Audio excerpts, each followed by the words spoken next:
Overlord Volume 1. Raja Undead. Chapter 4. Pertarungan. Part 2. Upacara penguburan dilaksanakan di pemakaman umum di dekat desa. Dengan dikelilingi pagar yang sudah rusak dan di dalamnya terdapat beberapa lempengan-lempengan batu melingkar tertulis nama-nama orang. Kepala desa mengucapkan beberapa ayat untuk menenangkan arwah yang telah meninggal, dan kalimat yang keluar dari mulutnya yang ditujukan kepada Tuhan itu menarik bagi Ainz yang tak pernah mendengarnya ketika di dalam game dulu. Itu adalah doa agar jiwa yang telah meninggal akan menemukan kedamaian. Kelihatannya mereka kekurangan tenaga untuk mengubur seluruh tubuh sekaligus, jadi mereka memilih untuk mengubur sebagian dulu. Bagi Ainz, dengan mengubur yang meninggal di hari kematiannya itu terlalu terburu-buru, tetapi mungkin itu adalah praktek yang normal bagi kepercayaan yang dianut di dunia ini. Dia melihat dua orang gadis yang pernah diselamatkan olehnya di antara penduduk-penduduk desa lain, Henry Emot dan Nemu Emot. Jasad kedua orang tua mereka berada di antara mereka yang dikubur hari ini. Sambil melihat para penduduk dari dekat, Ainz mengusap berkali-kali tongkat sepanjang 30 cm di dalam jubahnya. Tongkat itu terbuat dari gading dan ditutupi oleh emas. Ada tulisan kuno di seluruh gagangnya dan memancarkan aura suci. One of Resurrection, tongkat kebangkitan. Ini adalah item magic yang bisa membangkitkan yang telah mati menjadi hidup kembali. Tentu saja Ainz tidak memiliki tongkat ini hanya satu saja. Dia mempunyai jumlah yang cukup untuk membangkitkan seluruh penduduk desa yang telah meninggal, dan masih tersisa. Menurut kepala desa, magic di dunia ini tidak memiliki kekuatan untuk membangkitkan yang telah meninggal. Meskipun begitu, jika dia menggunakan One of Resurrection, dia akan menciptakan keajaiban di desa ini. Namun, setelah doa selesai diucapkan, dan upacara penguburan sudah mendekati akhir, Ainz mengembalikan tongkatnya ke dalam inventory. Dia bisa saja membangkitkan mereka kembali, tapi dia memilih untuk tidak melakukannya. Ini bukan karena dia merasa jiwa yang telah tiada adalah milik Tuhan, atau alasan religius lainnya. Ini hanya karena dia merasa tidak ada untungnya melakukan hal itu. Tidak sulit membedakan yang mana yang akan terseret ke dalam masalah lebih jauh, seorang magic cast yang bisa mencabut nyawa, atau seorang magic caster yang bisa membangkitkannya. Ditambah lagi, kemungkinan untuk membuat hal ini menjadi rahasia sangat rendah, meskipun memerintahkan kepada mereka untuk tidak bicara tentang kebangkitan itu. Kekuatan untuk menaklukkan kematian adalah sesuatu yang diinginkan oleh semua orang. Jika keadaannya berbeda, mungkin dia akan menggunakan kemampuannya untuk membangkitkan orang yang sudah tiada. Namun, dia tidak mempunyai informasi yang cukup tentang sekitar, jadi sudah seharusnya dia tidak menggunakannya di sini. Mereka harus bersyukur desa masih terselamatkan, Ainz bergumam sambil melihat Death Knight yang berdiri di belakangnya. Death Knight adalah misteri yang lain. Di Yggdrasil, semua monster yang dipanggil akan hilang dalam rentang waktu tertentu kecuali ada metode spesial yang digunakan dalam pemanggilannya. Dia tidak menggunakan metode semacam itu satupun untuk memanggil Death Knight dan waktunya sudah jauh terlewati. Sepasang figur muncul di sampingnya. Salah satunya adalah Albedo, dan yang lainnya adalah mirip humanoid, tetapi lebih mirip laba-laba yang berpakaian ninja. Di ujung 8 kakinya terdapat pisau yang tajam. Eight Edge Assassin, Assassin 8 batas. Albedo, ini. Ainz melihat sekeliling, tapi kelihatannya para penduduk sedang tidak memperhatikan kemari. Albedo lain lagi, tetapi membawa satu monster kemari akan membuat mereka menjadi pusat perhatian, meskipun pemakaman sedang berlangsung. Tiba-tiba, Ainz teringat bahwa Eight Edge Assassin adalah monster yang bisa menghilang. Saya bawa dia kemari karena dia ingin memberi hormat kepada Ainz sama. Oh, betapa segarnya jiwa hamba ketika melihat Ainz sa. Sudah cukup. Apakah kamu bagian dari pasukan pembantu? Ya, ada sekitar 400 pelayan selain saya yang sudah bersiap untuk menyerang desa kapanpun. Menyerang? Bagaimana bisa jadi seperti ini? Ketika Ainz merenungkan masalah itu, dia mulai bergumam sendiri, Sebas tidak mempunyai bakat untuk mengirimkan pesan. Tidak ada serangan di sini, masalahnya sudah teratasi. Siapa komandanmu? Aura sama dan Mare sama. Demiurge sama dan Soltir sama tetap berada di Nazarik untuk bersiap dari bahaya, sementara Kosaitus sama mengawasi batas keamanan Nazarik. Ternyata begitu. Terlalu lama dimasak bisa merusak kaldunya. Semuanya kecuali Aura dan Mare kembali ke Nazarick. Berapa banyak Eight Edge Assassins di sini? Ada sekitar 15. Kalau begitu kalian tetap bersama Aura dan Mare. Setelah melihat Eight Edge Assassin mengangguk mengerti, Ainz menoleh kembali kepada pemakaman. Mereka akan mengisi lubang kuburannya, dan dua gadis itu masih menangis terus-terusan. Ainz merasa pemakaman ini akan segera selesai, jadi dia berjalan santai menyusuri salah satu jalan yang menuju desa. Di belakangnya adalah Albedo dan Death Knight. Meskipun pengumpulan informasi ini terhenti sejenak karena pemakaman, Ainz masih mendapatkan banyak hal dari daerah dan cara-cara yang ada di dunia ini. Ketika dia sudah meninggalkan rumah kepala desa, matahari sedang terbenam. Kelihatannya tindakan pahlawan kecil-kecilannya untuk membalas budi teman lamanya menghabiskan lebih banyak waktu dari yang diperkirakan. Tetap saja, waktu yang dihabiskan di sini tidak sia-sia. Khususnya, semakin dia memperoleh pelajaran tentang dunia ini, semakin dia menyadari ketidaktahuannya. Sudah cukup dia sadar karena mengabaikannya. Ketika Ainz melihat matahari terbenam yang menakjubkan, dia berpikir apa yang harus dia lakukan. Berkeliling dunia ini ketika dia tidak mengerti tentangnya adalah jalan yang berbahaya. Idealnya, dia seharusnya menyelesaikan pengumpulan informasi dulu lalu mulai bertindak di dunia ini dengan menggunakan identitas palsu. Meskipun setelah menyelamatkan desa ini, menyembunyikan identitasnya adalah tidak mungkin. Meskipun Night itu dihabisi, negara asal mereka akan mencari tahu. Sama seperti dunia dulu ketika ilmu pengetahuan tentang forensik dikembangkan, dunia baru ini mungkin memiliki cara tersendiri untuk menemukan kebenaran, dan mungkin caranya sangat efisien. Dan juga, meskipun mereka tidak menyelidikinya, selama penduduk desa selamat, seseorang pasti akan mengikuti jejak hingga menuju Ainz. Untuk mengatasi kebocoran, dia bisa saja membawa mereka semua ke Great Tomb of Nazarick. Namun, negara yang menguasai desa ini takkan diam saja, dan mungkin mereka akan menganggap ini sebagai penculikan. Oleh karena itu, dia telah menyebutkan namanya dan membiarkan Night itu kabur. Ada dua alasan untuk itu. Alasan pertama adalah berita bahwa Ainz akan berkeliling selama dia tidak berdiam diri di dalam Nazarick. Oleh karena itu lebih baik baginya jika dia mengatur bagaimana informasi itu nantinya keluar. Alasan kedua adalah berita tentang Ainz Olgon yang menyelamatkan desa dan membantai para Knight itu akan tersebar. Khususnya, dia ingin pemain lain yang berasal dari Yggdrasil tahu tentang hal itu. Ainz berencana untuk berdiam di salah satu dari Kingdom, Empire atau Theocracy. Jika ada pemain lain di negara ini, seharusnya ada jejak mereka. Sebaliknya, jika Ainz menggunakan tenaga dari Nazarick untuk mengumpulkan informasi, bukan hanya akan membuat masalah, tapi juga sangat beresiko. Memberikan perintah yang salah kepada Albedo akan membuatnya menambah musuh yang tidak diperlukan. Oleh karena ini, dari sudut pandang pengumpulan informasi, bergabung dengan salah satu negara adalah ide yang sangat bagus. Bagus juga jika salah satu dari mereka menjadi backing untuk memastikan otonomi Nazarick. Lagi pula, dia tidak bisa menganggap negara-negara ini dengan enteng sementara dia masih belum mengetahui seberapa besar kekuatan mereka.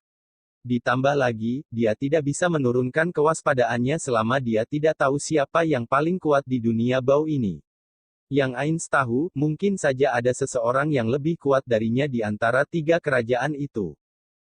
Meskipun ada kerugian menjadi salah satu bagian dari kerajaan ini, ada banyak keuntungan pula. Pertanyaannya adalah negara mana yang akan dipilihnya. Dia tidak tertarik menjadi budak. Dia tidak tertarik pula menjadi bagian dari perusahaan berhati kejam seperti Hero-San. Oleh karena itu dia harus membuat keberadaannya diketahui oleh faksi ini. Setelah melihat lebih jauh dari situasi mereka dan bagaimana mereka memperlakukan dia akan bergerak menuju faksi yang paling ideal. Ini adalah dasar dari harapan pekerjaan. Kalau begitu, kapan dia harus mulai bergerak? Mungkin saja dia akan membuka kelemahannya sendiri ketika dia bersikap tidak peduli. Ainz mengguncang kepalanya sambil memikirkan hal itu, seakan dia lelah. Lagi pula, dia tidak berhenti menggunakan otaknya selama beberapa jam terakhir, dan itu sudah membuatnya sangat stres. Ayo kita tinggal. Kita sudah menyelesaikan semua yang harus kita lakukan di sini. Albedo, ayo pulang. Saya mengerti. Albedo membalasa dengan nada yang ditekan. Seharusnya tidak ada alasan baginya untuk menjadi sangat bersikap memusuhi di desa yang tidak berbahaya seperti ini. Kalau begitu, hanya ada satu alasan yang membuat Albedo seperti ini. Ainz bertanya dengan pelan kepada Albedo. Apakah kamu membenci manusia? Saya jijik dengan mereka. Manusia adalah makhluk yang lemah dan rendahan. Mereka akan terlihat sangat bagus ketika saya menginjak mereka, kecuali gadis itu. Ucapan Albedo semanis madu, namun mempunyai maksud sangat kejam. Ainz merasa bahwa hal itu sangat tidak cocok dengan Albedo yang penyayang, cantik seperti Dewi. Namun dia berkata, aku mengerti bagaimana perasaanmu. Namun, aku harap kamu bisa tenang saat ini, karena kita harus menunjukkan tampilan yang baik. Albedo mengangguk dengan semangat. Saat Ainz melihatnya, dia mulai merasa frustasi.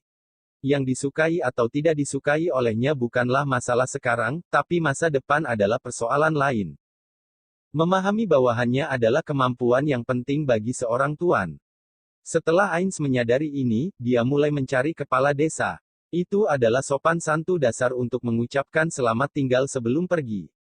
Dia langsung menemukan kepala desa, sedang bicara dengan beberapa penduduk. Dia berwajah serius tapi terlihat tidak normal. Memang benar, dia terlihat sedih. Ada apa lagi sekarang? Ainz menolak hasrat untuk berkata ceh dan mendekat kepala desa. Lagi pula, dia sudah menyelamatkan mereka, itu berarti mereka adalah tanggung jawabannya. Ada apa, kepala desa?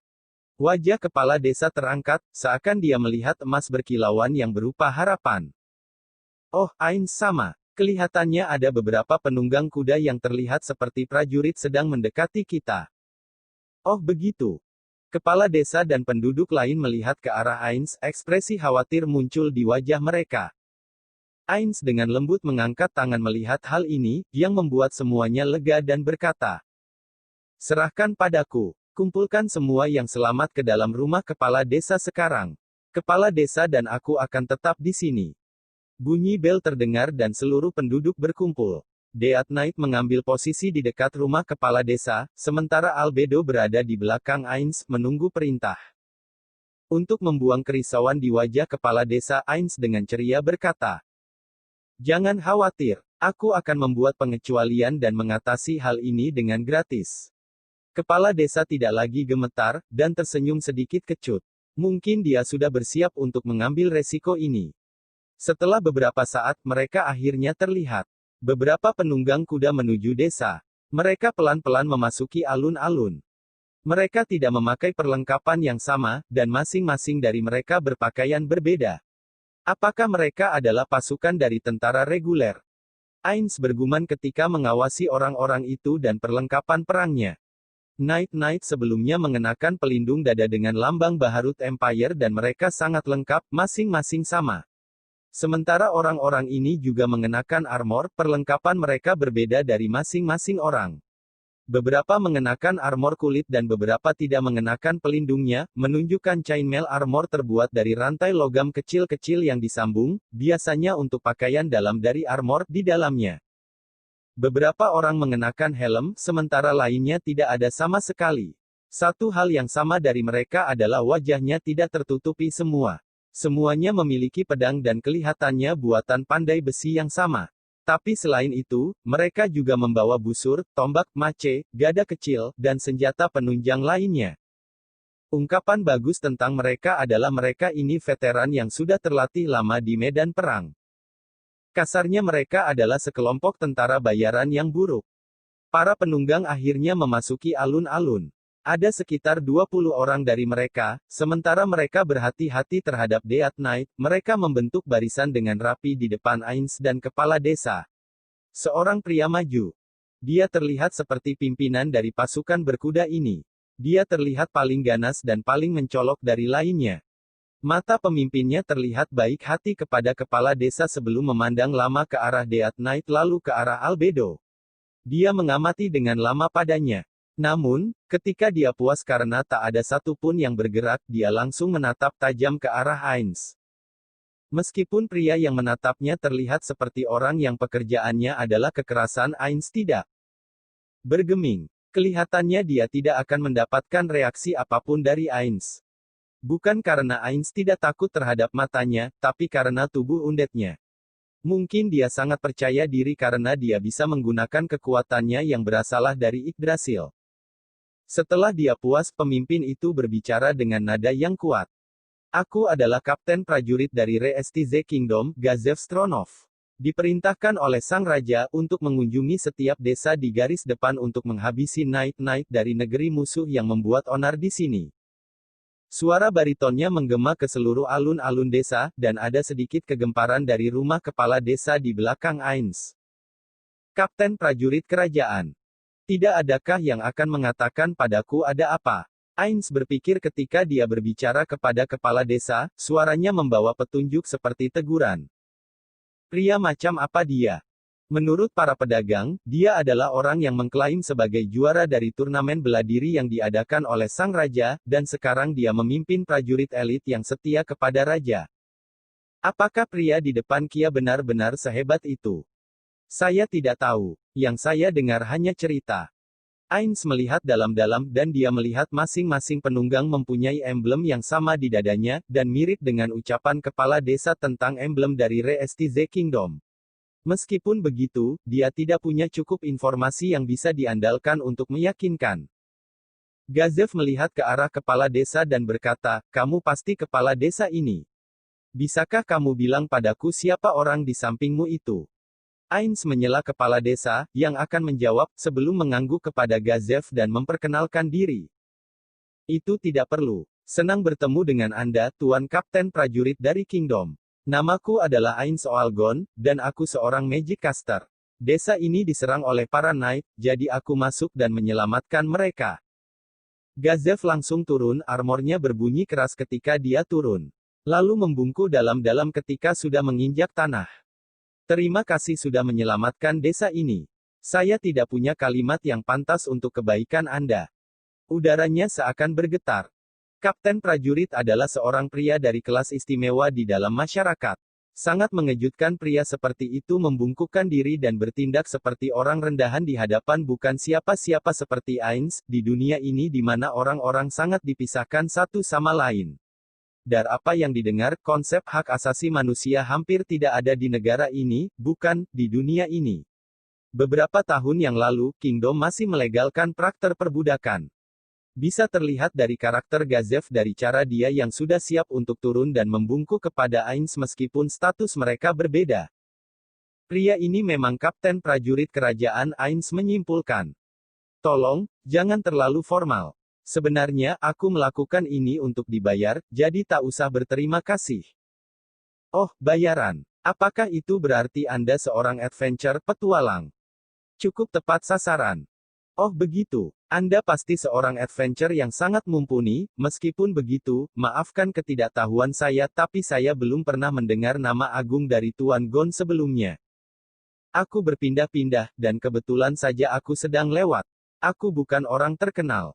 Berpindah-pindah Anda bilang, maaf sudah membuang waktu dari adventure hebat seperti Anda, bisakah Anda beritahu tentang mereka yang menyerang desa ini? Dengan senang hati, Tuan Kapten Prajurit. Kebanyakan dari mereka yang menyerang desa ini sudah tewas, jadi mereka tidak akan membuat masalah untuk sementara. Boleh saya teruskan? Sudah tewas. Tuan Gon, apakah Anda yang menyerang mereka sendiri? Setelah mendengar ucapan Gazev, Ains menyadari bahwa bentuk sebutan di dunia ini seperti gaya barat, bukan gaya Jepang. Dengan kata lain, susunannya adalah nama, nama belakang, bukan nama belakang, lalau nama. Terakhir, dia menyelesaikan misteri dari mengapa kepala desa terlihat bingung ketika dia diminta untuk memanggil dirinya dengan Ains saja. Maka sudah diduga akan seperti itu jika dia diminta menyebut seseorang dengan cara yang tidak familiar. Setelah menyadari kesalahannya, Ains menutupinya dengan kulit tebal seorang pegawai kantoran dan membalas. Tidak sepenuhnya akurat. Gazev mengambil petunjuk dari nada Ains, dan mengarahkan matanya ke arah Death Knight. Dia pasti mencium bau yang hampir hilang dari darah kental dan kematian yang datang darinya. Saya punya beberapa pertanyaan. Boleh saya tahu siapa itu? Dia adalah pelayan yang aku ciptakan. Gazev membuat suara setuju, dan melihat Ainz dari atas sampai bawah dengan tajam. Lalu, bagaimana dengan topeng itu? Saya mengenakannya karena alasan tertentu bagi seorang magic caster. Bolehkah saya membuka topeng itu? Jika saya lepas apakah Anda akan tewas? Sayang sekali, saya harus menolak karena itu akan sangat menyakitkan, Ainz berkata dengan isyarat kepada Death Knight. Itu tidak bagus jika aku kehilangan kendali bagimu. Terlihat rasa terkejut yang berkelebat di wajah kepala desa dan hembusan nafas dari penduduk yang sedang bersembunyi di dalam rumah kepala desa. Mungkin dia menyadari perubahan di udara dan melihat wajah kepala desa, tapi Gazev mengangguk dalam-dalam dan berkata, "Oh begitu, maka, memang lebih baik kita tidak melepaskannya. Terima kasih. Kalau begitu. Sebelum itu, saya punya permintaan yang mungkin tidak enak didengarkan. Desa ini baru saja diserang oleh Knight dari Empire, dan jika Anda hadirin membawa senjata masuk, mungkin akan memicu ingatan tidak menyenangkan pada penduduk. Boleh saya minta kalian untuk meninggalkan senjata Anda di sudut alun-alun desa, agar orang-orang bisa tenang. Seperti yang Tuan Gon katakan. Namun, pedang ini diberikan oleh Sang Raja kepadaku. Saya tidak bisa melepaskannya tanpa perintah darinya. Ainz sama kami akan baik-baik saja. Begitukah, Tuan Kepala Desa? Kalau begitu, maafkan permintaan saya yang tidak beralasan ini. Tuan Kapten Prajurit. Tidak, pemikiran Tuan Gon sangat beralasan. Jika pedang saya bukan dianugerahkan langsung oleh Raja, saya akan dengan senang hati menyingkirkannya. Kalau begitu, bisakah kita duduk dan berdiskusi tentang detailnya? Dan juga, langit mulai gelap, dan kami ingin beristirahat di desa ini untuk semalam. Saya mengerti. Kalau begitu, mari kita menuju rumah saya sama-sama. Di tengah perkataan kepala desa, salah satu penunggang kuda berlari ke alun-alun. Dia berlari pontang-panting, dan mempunyai laporan darurat. Dengan suara tinggi, penunggang itu berkata, "Kapten Prajurit, kami melihat banyak orang di sekeliling desa. Mereka mengepung desa dan semakin mendekat.